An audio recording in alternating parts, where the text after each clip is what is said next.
Welcome to another edition of AP World History, and we're talking today about the Indian independence movement. 1947 is a must-know date for India. That's the year that it became independent. It was also the year that it was partitioned into two major countries of India and Pakistan. That's what you see here is the British flag and flag of India and the flag of Pakistan. And you notice this symbol. What is the symbol? What is it referring to?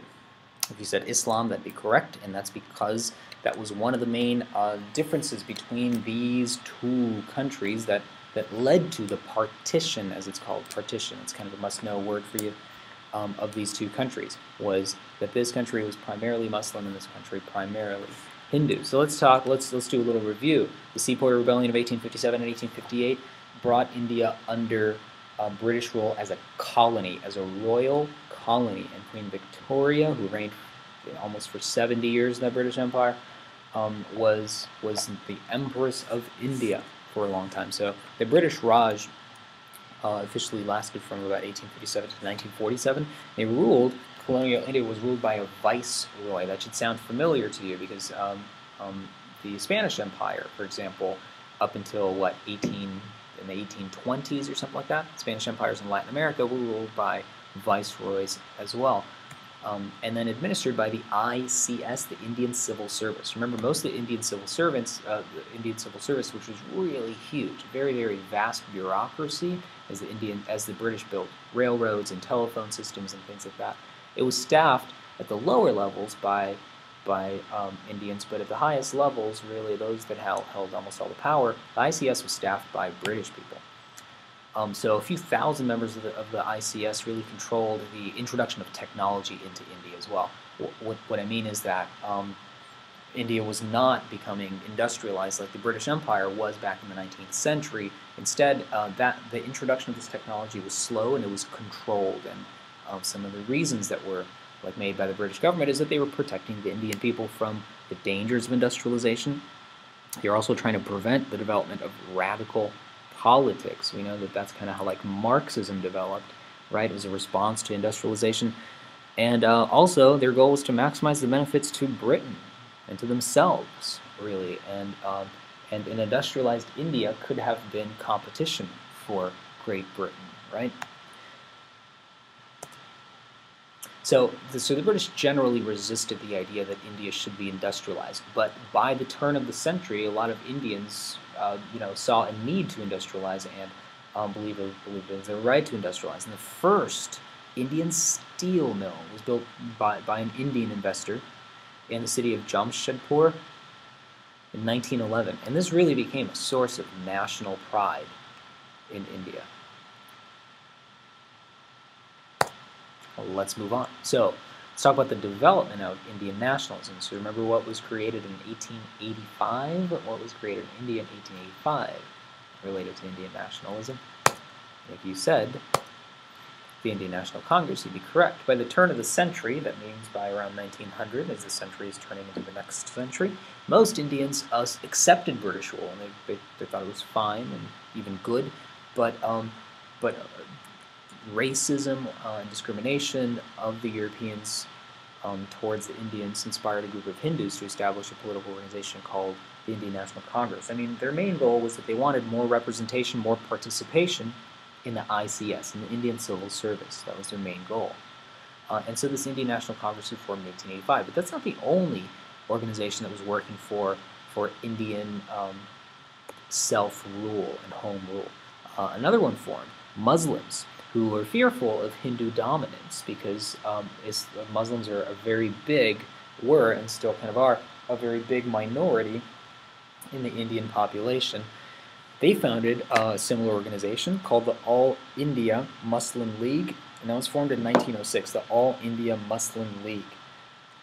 And they had a similar goal as the Indian National Congress, but focusing on the rights and privileges for Muslims in India. So this gave India not just one, but really two independence movements. They would be collaborating quite a bit in the 20th century, but they did also have some different goals, okay? So remember that the Indian National Congress here, and it was partly founded by this guy as well, A.O. Hume, who was a Brit. And then the All India Muslim League. So tensions begin to increase now. So mentioned how at the turn of the century, most Indians were fine with British rule, but they wanted greater participation in the Indian civil service. They wanted more what's called home rule or self-rule. But tensions begin to grow. First of all, about 1 million Indians, let me go to the next slide actually, and see if it's, nope, it's not even there. About 1 million Indians served in World War I, 1914 to 1918, and a lot had died. Like tens of thousands have died. So a lot of them believe that they deserve more self-rule, more home rule. So in 1918 and 1919, several incidents contributed to this increase in tensions between the British and the Indian people.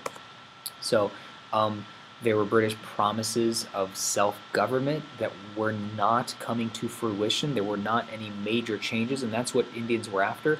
They didn't want the British out entirely yet. That happens later on.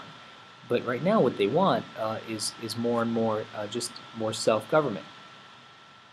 More Indians in higher positions of government, more Indians in the ICS, and things like that. And then the whole flu epidemic of 1918, 1919, the Spanish flu, that killed to about 20-something million people all around the world. That causes some social tensions in India as well. And lastly, the Amritsar Massacre. This is a must-know event. The Amritsar Massacre. It's this incident in which a British general ordered his troops to fire to a crowd of like 10,000 demonstrators.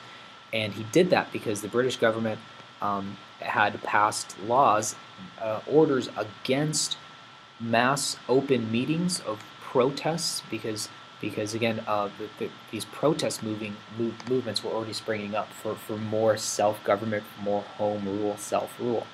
And when these people did that, defying it, and they defied it peacefully, that is, they said, we hear what you're saying, and we disagree, and we will defy it, and we will meet in an open space.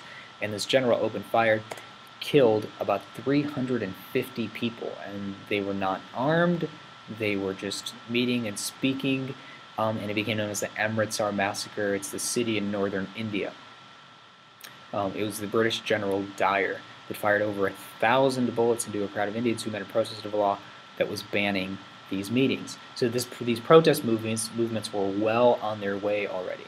And the leader of these movements is a guy named Mohandas K. Gandhi. He became just the clear leader of this Indian independence movement. Well, it's not quite independence yet. It's going to become an independence movement. Again, what they're after early on is home rule. So a lot of his methods are similar to the methods of the civil rights movement in the United States in the 1950s and 60s.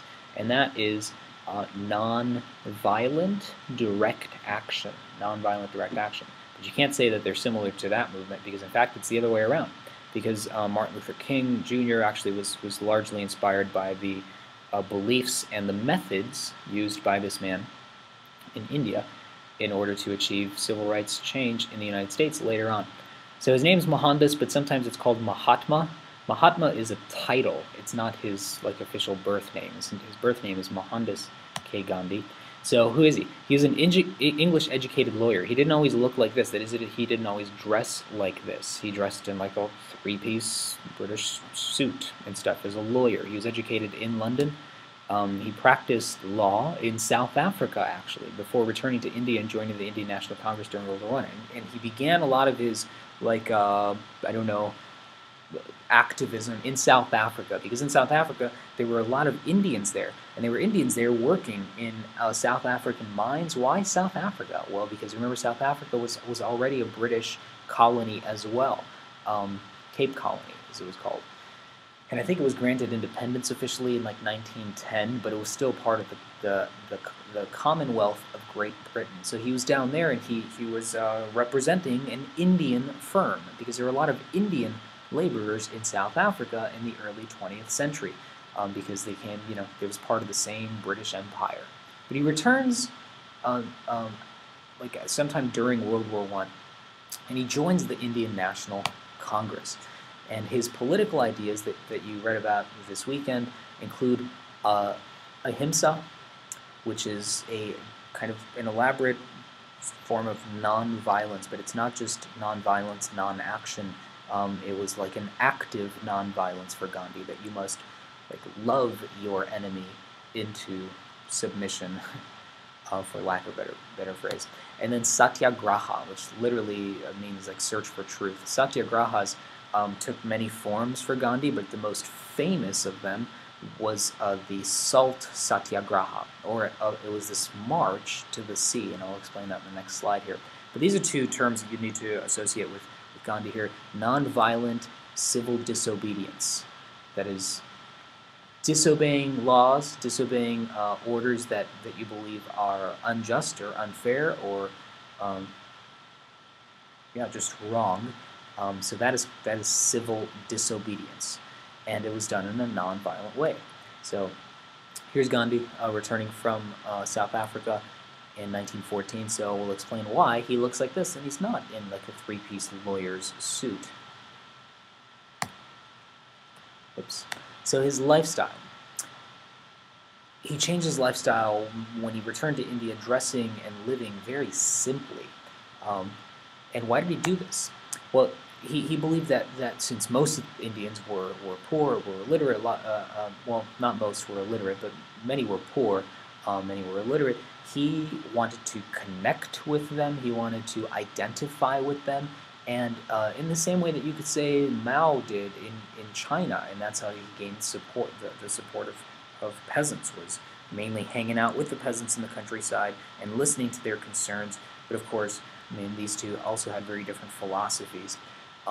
But this allowed him to like transform the cause of Indian independence from an elite movement of like people within like political circles to a mass movement that almost had like a religious type aspect to it. And I'll explain that a little bit some more. So he was a really good political tactician. Again, he was like an educated lawyer. So he was a master of public relations. We'll watch pieces of the movie, and you'll see examples of this and how he was able to really take advantage of the newspapers and the media, and he was able to play leaders against one another.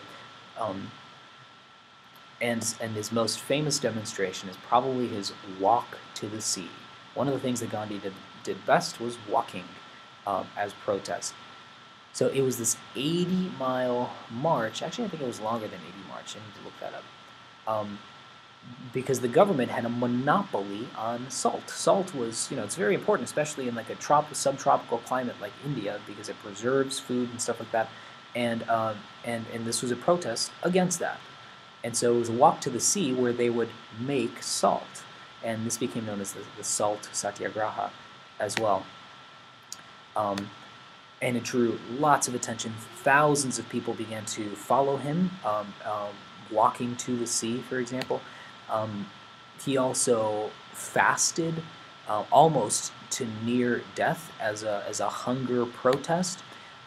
He was arrested and imprisoned many times for encouraging, most famously, a major boycott of India's bus system, its rail system, its radio systems, its telecommunication systems. It was a national, huge, India-wide boycott, because who was actually operating those things? It was Indians, right? So like the whole country came to a grinding halt, and India was such a major part of the British Empire. So he was arrested for that, for example. So, and what you see here is a photograph of the Salt March in 1930, and then they get to the sea, and that's where they made salt. So this is the symbol of Gandhi's movement and the flag of the Indian National Congress during the homespun movement. So that was another movement of Gandhi. What you see here is him making homespun. Actually, I don't think he's doing that here, but that's what this wheel is. Homespun meaning it was the name of the cloth that you could make in India, because remember, that was traditionally a big industry in India. Was cotton textiles for about 1,000 years. For a very long time, it was the world's biggest producer of cotton. But now, most people bought their cotton textiles from the British, from textile mills that out in England, and as kind of protest against that, and to encourage greater unity in this movement for independence among Indians, Gandhi encouraged people to wear only homespun, like he did. That is cloth made by Indians at home, using like these methods, and that's why he dressed like that. Was another reason.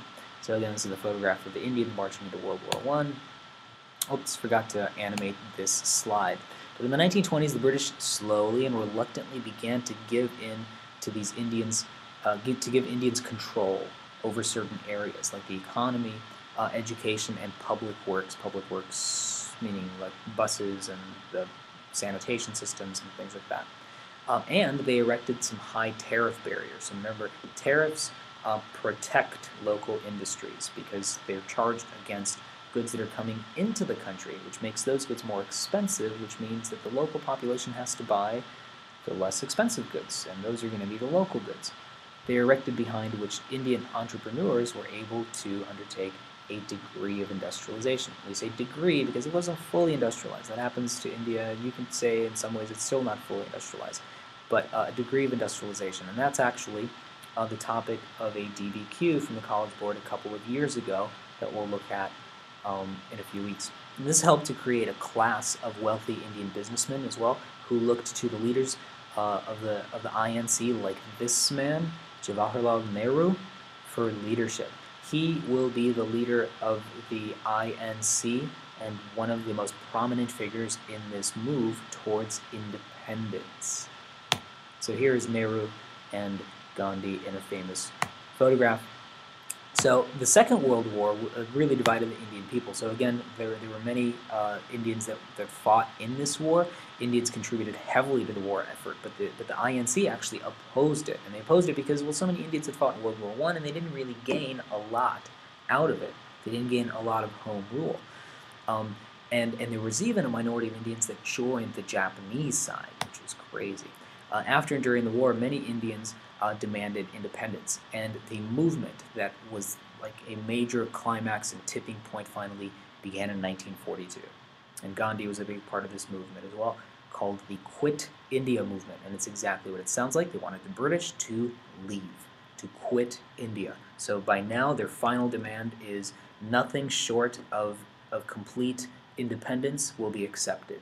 So that's what they wanted, and finally, the British actually acquiesce and they give in to this, and you'll see how Gandhi's effective methods actually play out in achieving this. In 1940, the Muslims' leader Muhammad Ali Jinnah, and he's a must-know person, demanded that Muslims be given a country of their own, and this would be named Pakistan.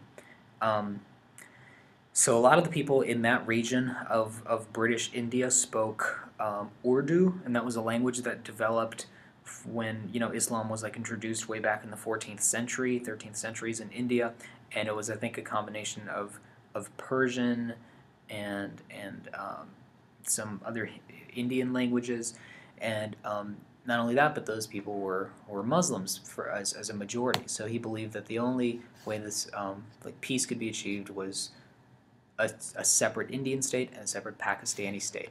Gandhi didn't want this at all. A lot of people in India did not want this. When World War II ended, Britain's new Labour Party, because they'd voted Winston Churchill out of office, they prepared to give India independence. And this was achieved finally. There was mutual animosity between the INC and the Muslim League that led to the creation of two separate states. And that was the creation of India and Pakistan. So this is an event called partition. So the whole British India was partitioned into two major countries, India and Pakistan in 1947. The effects of this were kind of tragic as well because, and here's Jinnah on the cover of Time magazine, and like an Indian tiger over what became Pakistan there and here, because Muslims were a majority in the northwestern part of India and the very far eastern part of India. See that? And then here's regular India, and then the British Lion, perhaps. So this was British India before 1947. It included Burma out here, what is today Bangladesh out here, what is Sri Lanka, India, and then Pakistan. So it was really huge. After independence, Burma, East Pakistan and West Pakistan, this is one country. So it was one single country, but they were separated by like 1,000 miles. And this region up here is still disputed by the countries of India and Pakistan. There's literally fighting, shooting at each other every single week. And it's the region of Kashmir. Kashmir, still disputed by India and Pakistan today. And there's still a lot of animosity between these two countries. And in like 2001, India tested the bomb. Actually, I think it was in 2000, the atomic bomb, and the world was shocked. The next week, Pakistan tested successfully the atomic bomb as well. So this is one of the most tense regions in the world, and not only that, Pakistan has a very scary kind of extremist Muslim, I don't know, movement in that country, because there's, I mean, you can go to the New York Times and search for Pakistan, and you'll see almost every other week there is a bombing in that country. We don't really cover it on the news a lot here because it's almost like it's just regular events in that country, but it happens so often there. So if the government ever fell into the wrong hands there, it would be a scary thing because, again, the country's equipped with an atomic bomb. So what happens in 1971 is another civil war between West Pakistan and East Pakistan for independence. And what ended up being created was the country of Bangladesh. It was a really bloody civil war as well. A lot of people were killed there. But what happened at partition in 1947 was something pretty tragic as well, because a lot of Hindus from what would become Pakistan fled into India because they wanted to be part of India. And then a lot of Muslims from what was going to become India fled into the area that would be Pakistan. I mean, they migrated. And this is one of the biggest migrations in modern times. And what happened was violence broke out during these migrations between the Hindus and the Muslims, and the figures, who knows how many were killed, but it could be up to 1 million people were actually killed just in that violence over the partition and when these people were migrating between India and Pakistan. So we'll stop there for today. Please come back again. Thank you.